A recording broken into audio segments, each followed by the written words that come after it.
Okay, today we're going to talk about how to calculate volume and surface areas of some different shapes. And we're going to take a fairly easy shape now.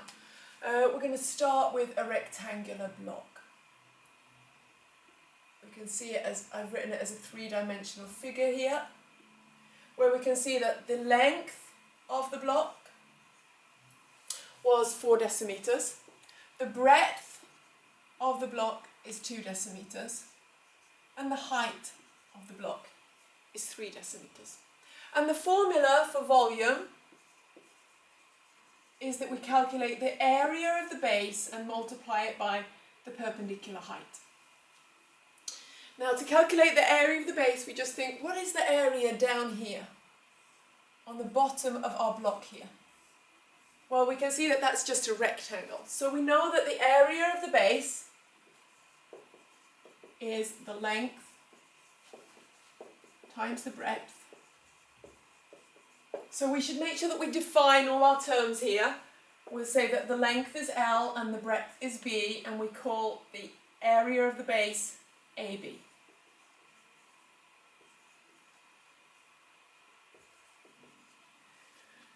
There's only one term I haven't defined here. Let's call the volume V. So we're putting a symbol now. We don't have to use the word volume anymore. We've defined area of the base. We haven't defined H, so let's make sure that we define H here as being the height, and then we never need to use the word height again. We can just use the symbol. Okay, so the area of the base will be the length times the breadth, which we know is 4 decimeters times 2 decimeters. 4 2s are 8. Decimeter times decimeter is square decimeters, or decimeter squared. So we now have that the area of the base of this cuboid is 8 decimeters squared. So now the volume's really easy to get, because the formula for volume is the base area multiplied by the perpendicular height. We know the base area now is 8 decimeters squared, and we know that the height is 3 decimeters. 8 3s are 24. Decimeter squared times decimeter, that's decimeter times decimeter times decimeter, it's decimeter cubed. So the volume of this cuboid is 24 decimeters cubed. Volumes are quite easy. What we have to remember here, though, is our volume conversions. If we were supposed to answer instead of decimeters cubed, they may have asked us to answer how many centimeters cubed were there in this particular block. Well, we would have to then write volume equals 24 decimeters cubed, which equals, and then we have to remember, how do we go from decimeter to centimeter? We know it's multiplied by 10. To go from 1 decimeter is the same as 10 centimeters. But if we're going in area, decimeter squared to centimeter squared, we'd have to multiply by 10 times 10, which is 10 times 10 is 100. So if we were going to area unit, we would multiply by 100. If we're going to volume unit, to go from 1 decimeter cubed to centimeter cubed, we'd have to multiply by 10 times 10 times 10, which is 1,000.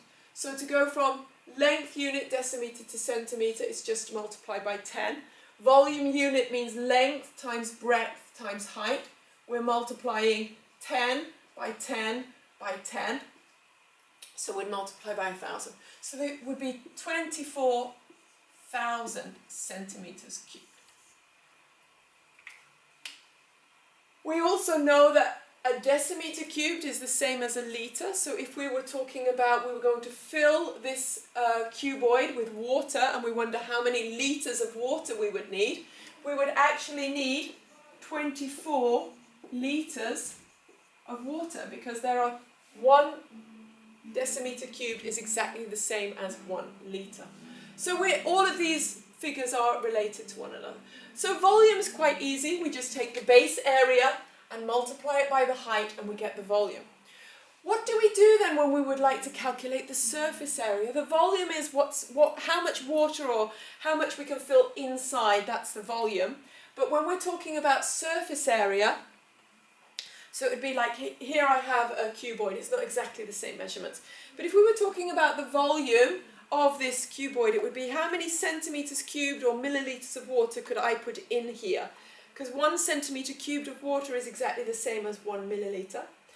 That would be measurement of the volume. But if I wanted to know what the surface area of this block would be, it would be like me calculating what would be the area of all 6 sides, all of the 6 faces of this cuboid.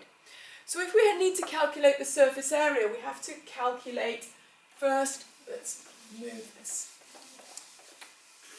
We need to calculate of the 6 faces. And how many faces do we have? Well, we have the top and bottom faces.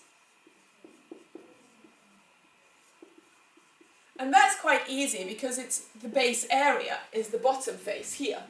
And the top area is going to be exactly the same as the bottom area. So if we take the surface area of the bottom and top, we'd get 2 times AB. So let's call it surface area top and bottom, TB.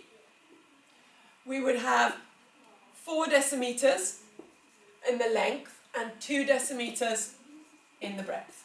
Okay? So we'd have the surface area of the top and the bottom. Let's put it in a symbol here. Surface area of top and bottom is going to be length times breadth times 2, because there's a top and a bottom. So we get 4 decimeters times 2 decimeters multiplied by 2. 4 times 2 is 8. 8 times 2 is 16, and we have decimeters here and we have decimeters here, so we get an area of decimeters squared. Here we're just adding the top and the bottom together, so notice that there's no unit at all in this multiply by 2. So the surface area of the top and the bottom would be 16 decimeters squared. Now when we've worked out the area of the top and the bottom, we'd now like to look at the sides. Well, if we look here, here's a side. Let's mark it in green. To get the surface area of the sides plus the side, there are 2 sides here, we would have to have the height multiplied by the breadth. The height multiplied by the breadth would give us the area of one of these faces multiplied by 2, because we've got the one side here and we've got the other side here that I haven't sketched. So to get the surface area of the 2 sides, we would get the height of 3 decimeters multiplied by the breadth of 2 decimeters, and we have 2 faces, so we multiply it by 2. 3 times 2 is 6. 6 decimeters squared times 2, which equals 12 decimeters squared. So the surface area of the side plus the side is 12 decimeters squared. Now we have the surface area that we haven't found yet, and that is of the front and the back. Well, if we have a look here at the front face, we now have to calculate the surface area. We'll make a little bit of space over here. Surface area of the front and the back equals, and we use a capital B here because we've used a small b here for bottom. So the front and the back, the surface area of the front will be the length multiplied by the perpendicular height, and we have the front face and the back face, so we have 2 faces. The length is 4 decimeters and the height is 3 decimeters multiplied by both faces.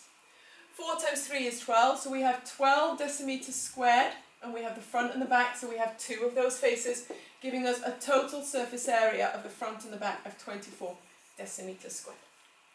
Now if we were going to wrap this cuboid in paper and we wondered how many square decimeters of paper of wrapping paper we would need, so the surface area in total, surface area in the total, would be the bottom and the top, 16 decimeters squared, plus our 12 decimeters squared for the sides, plus our 24 decimeters squared for the front and the back. So 16 and 12 is 28, 38, 48, 52 decimeters squared would be our total surface area for this block. So if I was to wrap this block in wrapping paper, I'd need 52 decimeters squared of wrapping paper. And that's how we calculate volume, base area times height. Surface area, a little bit more complicated. We just calculate each of the faces by themselves and then add up all of the areas of each of the faces. To this particular case, we have 6 faces. We add up all of the areas of the individual faces together and get a total surface area. And in Swedish, this one is called, instead of surface area, I think you call it begränsningsarea. And that's what we call surface area. So define terms here, SA, surface area.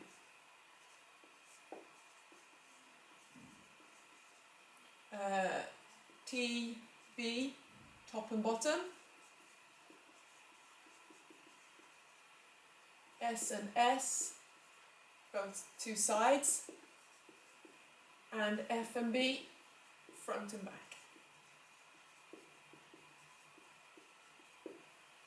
So we've defined all our terms, we've checked that everything has the correct units. We'd expect any areas to be in decimeters squared, which they all are. When we add all the areas, we're adding the decimeters squared. We're checking that each of the numbers that we are adding are all in the same units. We can only add when the units are the same. All of the units are in decimeters squared, so our final unit will be in decimeters squared. And that's how we would do volumes and surface areas of a cuboid. And I will look at some other shapes in the next video.